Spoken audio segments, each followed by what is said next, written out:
Star Trek, The Next Generation, Starfleet Academy, Mystery of the Missing Crew, Chapter 5. As Data made his way down the corridor, Cinna was right behind him, despite her apparent misgivings. It only took a few strides before he reached the bend. Craning his neck to see around it, he studied the being that the aliens had transported onto the Yosemite. No, he realized, not a being, but an artificial construct like himself. Except this was a much more primitive construct, made of slick, dark metal that barely reflected the light. It had 3 obviously mechanical arms and 3 equally mechanical legs, with a globe-like head and a short hourglass-shaped torso. And its purpose, if the weapon-like attachment at the end of each arm was any indication, was to destroy anything in its way.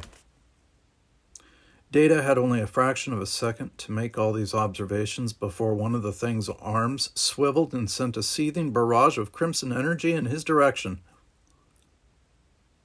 Making use of his android reflexes, he pulled his head back around the corner, narrowly avoiding the blast, which charred and bubbled the tough duranium bulkhead behind him. Cinna gripped him by the shoulder and looked into his eyes. "Are you all right?" she asked, her voice shrill with concern for him. Data nodded. "I am unharmed," he told her. "However, that may change if we do not retreat, and quickly." Taking the Anna by the hand, the android raced down the corridor the way they had come. He could hear the artificial intruder giving pursuit, its feet making loud clicking sounds as it came after them. Judging from the frequency of the sounds and his estimate of the thing's stride, Data decided that it was nearly as fast as he was. His conclusion was borne out by a glance back over his shoulder, which told him that if he didn't duck in less than a second, both he and Cinna would be blackened husks. Darting sideways and pulling his companion after him, the android saw another of the invader's energy beams flash down the corridor and strike the bulkhead at the end of it. As before, it left a blistered black spot on the duranium surface. Careening the other way, Data avoided yet another deadly beam, which seared a second spot on the distant bulkhead. Then, spying a turn in the corridor just ahead, he headed for it. Cinna kept up as best she could. "We can't just keep running," she told him, her voice taut with fear. "Eventually it'll catch up with us." "I agree," said the android. "We need to go on the offensive." But how? They had neither phasers nor anything else that might be used as a weapon. They would have to find something that was not designed to be a weapon then, and use it to suit their purpose. Abruptly, a plan formed in Data's positronic brain. If they had access to a transporter room, they might be able to beam the alien constructs out into space. "Bridge," he called out as he ran. "I need to reach the nearest transporter room. Can you tell me where it is? And where the other invaders are, so we may avoid them?" This time, Legan's answer was almost instantaneous. "Heading for a transporter room isn't a good idea. All 3 of them are occupied by the... Did you call them invaders? Does that mean they're alive after all?" "Yes," said Data. "They are alive, at least by his standards." And there was no time for a more elaborate response, with the constructs still chasing them. Apparently, the aliens had anticipated his transporter idea and deployed their forces to preclude it. As if to remind the android of his peril, the thing in pursuit of them turned a corner and prepared to take another shot. Noting this with a backward glance, Data resorted again to a zigzag course. It worked nearly as well as before, though this time the energy beams came within inches of their target before blackening the bulkheads. Behind the android, Cinna gasped. Suddenly, Data came up with another idea. At almost the same time, he saw an open turbolift up ahead on his right. If they could make it there and get inside before the construct blasted them, there was a possibility he could disable the thing and all the other intruders as well. But first, he had to reach the turbolift. Weaving back and forth across the corridor, the android did his best not to be predictable. If the construct saw a pattern in Data's maneuvers, it would anticipate his next move and destroy him. To Cinna's credit, she didn't cry out or utter a word of despair. She simply hung on to the android's hand and gritted her teeth, her eyes wide, with all the emotion she was doing her best to contain.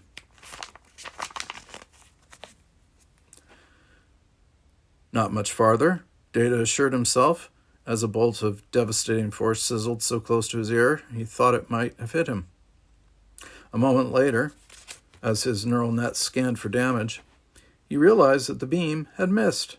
However, the construct was consistently coming closer now, despite the android's best efforts. Putting his head down and running for all he was worth, Data headed straight for the open lift. He could hear the clicking of their pursuers' feet as they negotiated the length of the corridor, matching the android's progress. He could see the soot-black char marks appear on the bulkheads ahead of him as he struggled not to become one of them. Finally, Data came within just a few meters of the lift. By then, he realized the construct might have recognized his destination. For safety's sake, he pretended to reach for the spot and then drew back, just as the thing in back of them unleashed another volley. The energy burst cut a black furrow into the duranium surface just shy of the lift, but both the android and the Yana were unscathed. Quickly, before the construct could fire again, he took an angle and dived into the opening. As he and Cinna collapsed in a tangle of arms and legs, he barked out 2 words, "Deck 3!"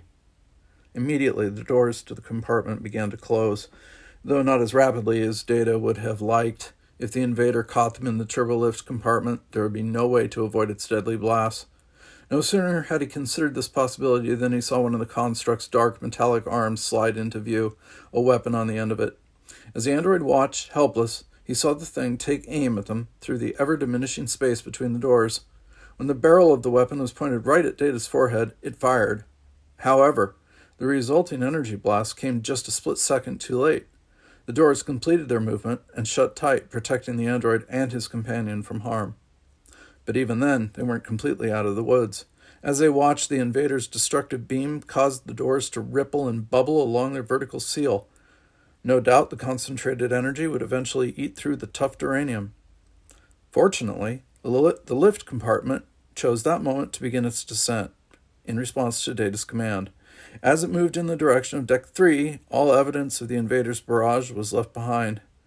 They were safe, at least for the time being. Disentangling himself from Cinna, the android helped her to her feet. "Are you all right?" he asked. She nodded gratefully. "Fine, I guess. Where are we going anyway?" Before Data could answer, the turbolift stopped and the doors opened. Taking the Yana's hand, he led her out onto Deck 3. "There is an auxiliary control center nearby," he explained, as they turned right and progressed along a curving corridor. "It will give us direct access to all the ship's life support systems." Cinna looked at him. "Life support? But that invader thing didn't look as if it needed air to breathe, or heat to stay warm for that matter, and it can probably operate in the dark. So how are we going to stop it by making changes in life support?" "Life support encompasses more than just air, heat, and light," the android reminded her. But before he could say any more, he caught sight of the entrance to the auxiliary control center at the end of a short corridor. With his goal in view, he pulled his companion along even more quickly. After all, there was no knowing whether another of the artificial intruders was converging on the same destination. As they approached the control center, the doors parted for them with a soft whoosh. Once inside, Data looked around and spotted the console he had come here for. It wasn't very difficult, considering it was the largest and most complicated one in the room. It had an internal sensor grid just above it, a cross-section of the Yosemite rendered in luminous green lines. Once he located each of the intruders at a glance, the android told himself he could then use the grid to follow their progress. "I still don't understand," Cinna remarked. "What else is there to life support besides air, heat, and light?" "Gravity," he said simply, continuing to size up the equipment in front of him. "Gravity?" she echoed. Data nodded. "As you know, most Starfleet ships operate at 100% of Earth normal gravity. I intend to substantially increase that level of force on a selective basis throughout the Yosemite, and thereby render the invader units unable to move or function. Then, having provided Cinna with all the information he considered necessary, he turned his complete attention to his task. Captain Thorson himself had shown the android how to work a sensor board, so it wasn't much of a challenge to determine the invaders' positions. There were 6 of them in all, it seemed. By the time he was finished, they were each represented by a red dot on the bright green grid.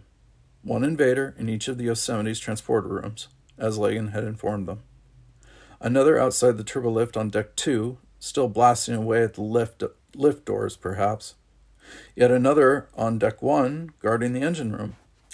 And on Deck 3, making its way toward them. Fortunately, it was all the way at the other end of the ship, or Data would have had to reconsider his plan. With the intruders targeted, the next step was to release the Yosemite from its present ship-wide gravity lock.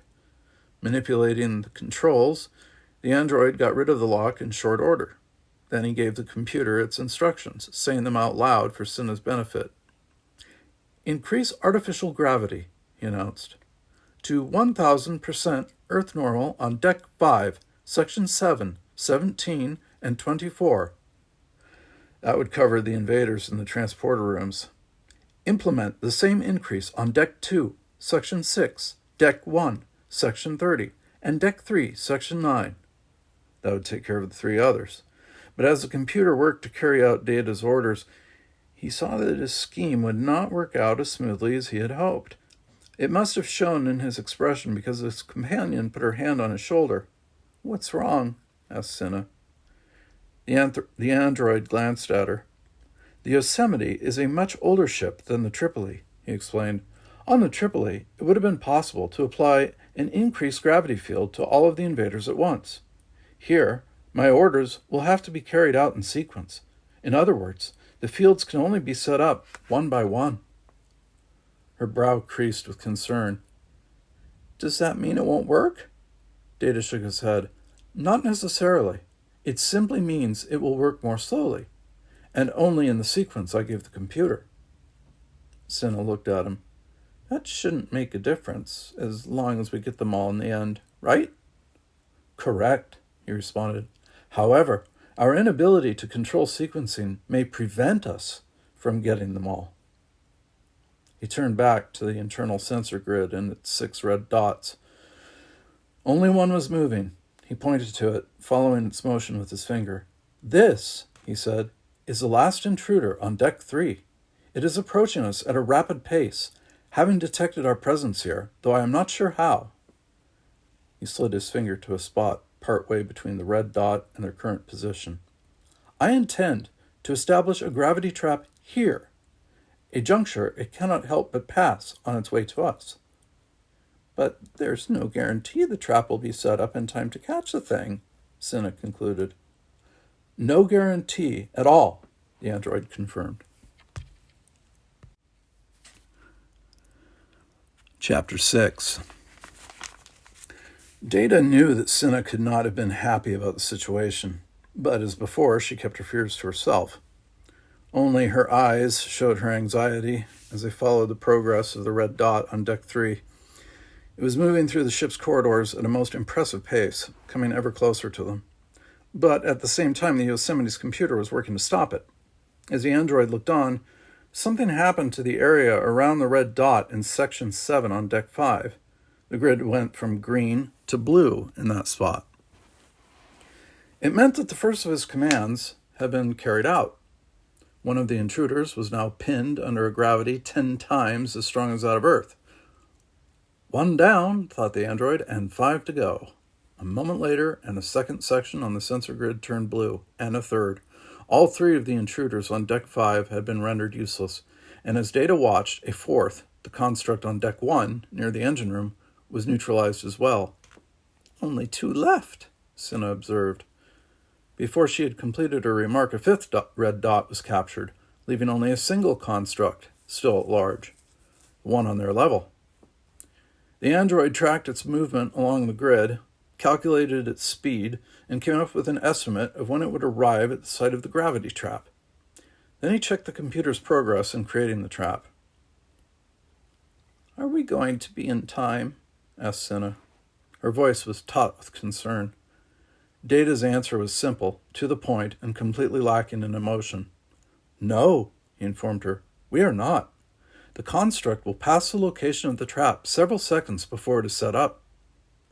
Cinna's jaw dropped. "You mean it's going to keep on coming and there's nothing we can do to stop it?" She tried to compose herself. "Aren't you the least bit afraid of what might happen now?" Without looking at her, the android started working at his controls again. "I am incapable of being afraid," he explained. "It is not part of my programming. However, I have no more wish to be destroyed than you do. That is why I have already begun to institute a secondary plan." That seemed to calm her down a bit. "Secondary?" she echoed. "You mean there's still a chance?" "That we can stop it?" Keeping his eyes on the console, he nodded. "A chance, yes, but with even less possibility of success than before. You see, this plan depends not only on the ship's computer, but on us." "That's fine with me," said Cinna, surprising him. The muscles in her temples rippled with determination. "Anything's better than sitting here and waiting. What do we have to do?" Data turned to her. "I have instructed the computer to set up another trap. However, it lies along one of the several routes the invader may take to get here, and if it proceeds along a different route, the trap will be useless." His companion eyed him. "I see what you're getting at. We have to find it and get it to pursue us along that route. That is, without becoming trapped ourselves, of course." "Exactly," replied the android. "Of course," he went on, "it would have been more convenient to institute the trap directly outside the control room. However, we would then have been unable to exit without releasing the construct from the forces binding it." Cinna nodded to signify her understanding. With one last glance at the life support console, Data led the way out into the corridor and gestured for her to follow. "Come," the android said. "We must act quickly." With Yana on his heels, Data launched himself down the corridor. It took only a few seconds for him to reach an intersection, where he turned right and pelted down a second corridor. At the next junction, he made a left and kept on going. His companion did her best to keep up. Right now, that was all that was necessary. It was when they actually encountered their adversary that they would have any real need for speed. Little by little, they approached the point at which their path would intersect with that of the intruder. Data could only hope that their adversary had seen no reason to take a different path, or he and Cinna could be in trouble. After all, without the internal sensor grid to refer to, they might as well have been operating in the dark. A few moments later, however, they came across some evidence that they were on the right track. Naturally, the android heard it first. It was the clicking sound that the intruders made when they ran. Stopping just short of another intersection, Data motioned for Cinna to stop as well. "By the twin moons!" she gasped, nearly out of breath from her exertions. Her brow wrinkled as she listened. "Is that what I think it is?" "It is the intruder," the android responded, just in case she really expected an answer. The clicking sounds were getting louder, but Data and Cinna didn't dare run away yet. They had to make sure that when they did run, the construct came after them, so they waited. And waited. At last, when it seemed that the thing was right on top of them, Data peeked around the corner, hoping to sight their adversary. As it turned out, they sighted each other. Even the android wasn't prepared for what followed. He was expecting to see a machine much like the one he had seen earlier, with much the same abilities. He was wrong, and he would have been dead wrong if he hadn't managed to pull his head back in time. As it was, the intruder's energy beam ripped away a large section of the bulkhead where he'd been standing, leaving only a smoking heap of metallic sludge in its place. Allowing Cinna to pull him behind her, they took off back down the corridor. "That blast," Diana began, "was much stronger than those we have seen previously," the android noted. "That is because we are dealing with a different sort of construct here, one which is obviously a good deal more powerful than the specimen we encountered earlier. Then there was no more time to speak, because the bulkheads on either side of them were turning into blazing slag under the destructive influence of the intruder's beams. In 3 strides, Data caught up to Cinna.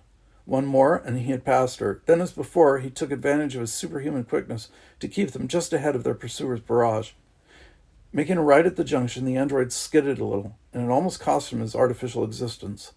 Fortunately, his positronic reflexes allowed him to recover before the invader's blast took his head off. Spurred by a new sense of urgency, he bowed his head and sped off. The construct wasn't as far behind them as Data would have liked. He could hear the thing's feet hitting the deck at a pace that matched his own. Not only did this intruder command more firepower, the android decided, it was also faster than the other intruders. Data negotiated the corridor in broken field fashion, zig-zag-zag again, and Cinna followed, zagging right along with him. The android regretted the fact that their evasive maneuvers cut down slightly on their speed, but it couldn't be helped. No amount of swiftness would help them if the construct could get off an easy shot. At the next intersection, Data turned left, wary of going into another skid. Still, their adversary's blast came within inches of hitting them, leaving the bulkheads to one side of them a blackened, hissing ruin. "How much farther?" asked Cinna, her breath coming in huge gulps, her face bright red as a result of her exertions. "Not much," he replied, careful not to break stride even the least little bit. "I programmed the gravity trap to be created just beyond the next corridor crossing." By now, the Yosemite's computer should have had enough time to carry out his orders. The trap should have been set. But what if it was not? What if something had gone wrong, and there was nothing to halt the intruder in his tracks? The android didn't want to think about that. Instead, he concentrated on making it to the end of the hallway where he and Cinna would take their chances. As if it somehow sensed that the chase was coming to an end one way or the other, the construct increased the intensity of its onslaught.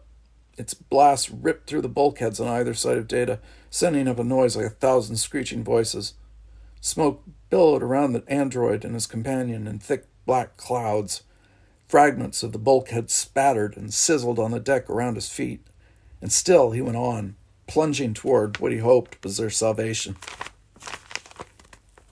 Squinting, Data did his best to see past the smoke, past the crackling red energy beams that tore tunnels of lurid light through it, to the upcoming intersection. He could barely make out the corners where the bulkheads ended, giving way to the perpendicular corridor. What he had to accomplish in the next second or two would require split-second timing. After all, if he stopped too soon and cut right or left, the machine in pursuit of him would note that and do the same. But if he waited too long to stop, he and Cinna would slide into the gravity trap. And while all that high-intensity G-force probably wouldn't prove lethal to him, it certainly would to the Anna. Nor could he toss her away at the last moment, because the intruder might go after her instead of the android. The smoke slid past him on either side. Not yet, he told himself. A crimson beam incinerated the fabric that covered his right shoulder, barely missing the soft artificial flesh beneath it. Not yet, he repeated silently. A spot on the deck beside his foot was turned into a black oozing wound. Not yet, he resolved, clenching his teeth. And then, when it seemed he had no choice but to plunge headlong through the intersection and the trap that awaited him on the other side, the android planted his left foot and veered off sharply to the right. He couldn't have waited any longer, he thought, as he and his companion whirled and came to a halt. But would it be enough? Would his scheme produce the desired results? Data got his answer a fraction of a second later as the intruder went careening through the intersection at full speed and ran straight into the gravity trap. For a moment, all was silent in the corridor, except for Cinna's ragged breathing. Steeling himself, the android edged his way to the corner of the bulkhead and craned his neck to peer around it. To his surprise, he found the intruder, staring right at him, its weapon arm raised in his direction. Only then did it occur to Data that he may have miscalculated. Though the same sort of gravity trap had been effective against the 5 other invaders, this more powerful, more lethal version of the construct might have been able to shrug off the trap's effects. Data could almost see the stab of crimson energy that would spell his doom, but it never came. Instead, the construct toppled forward at the waist, finally falling victim to the android's snare, and once it was bent over like that, there was no chance of it getting up. "It worked," said a voice from behind Data. He turned his head and saw that Cinna had come up behind him. "You did it," she said, chuckling. "You immobilized every last one of them." "So it would appear," the android agreed. "At least for now, the constructs had been neutralized. However, that didn't mean that they were out of danger. Once the aliens saw that their invaders had failed, they might decide to attack the Yosemite in some other way." "Computer," said the android abruptly, "give me the bridge. Are you there, Legan?" It took only a moment for Legan to respond.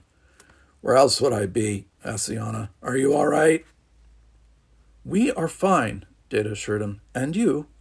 "Fine as well." "No further threats from the alien ship?" asked the android. "None," replied Legan. We were concerned," said a new voice, which Data recognized as Odril's. "We were afraid the invaders might have gotten to you before they became incapacitated." "Incapacitated?" repeated Cinna, smiling playfully at Data. "Yes," replied Legan. "At least that's what the computer tells us. Apparently they ran into some trouble with the artificial gravity on the ship, though we're still not quite certain how that occurred." He paused. "Maybe if you run into one of them, you can shed some light on the situation." Cinna laughed softly. "Perhaps we can at that."